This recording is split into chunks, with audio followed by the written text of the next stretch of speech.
आज आपल्याला आपला जो लास्टचा प्लॉट होता त्याला आपण आज ह्युमिक सोडणार होतो. तर मग सकाळ आपण आज ह्युमिक सोडायसाठी मळ्यात गेलतो. तर मग मळ्यात जाऊन बॅलरमध्ये सगळं ह्युमिक काढून घेतलं. तिथून पुढं सगळं प्लॉटला ती सोडून घेतलं.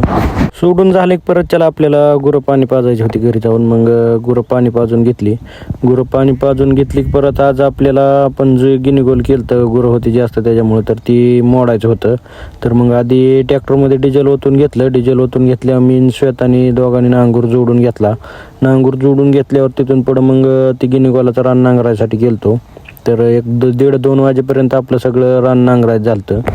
गिनीगोलाचं रान नांगरून झालं की परत आपल्याला दुसरं जे रान होतं आपलं जे पहिलं केळीचं त्या रानात आपल्याला फन मारायचा होता. तर मग ती नांगूर सोडून फन जोडून घेतला आणि तिथलं सगळं फनून घेतल्यावर परत आपल्याला खाली रानात जाऊन गुरांचा घास आणायचा होता. तर गुरांचा घास घेऊन आलो.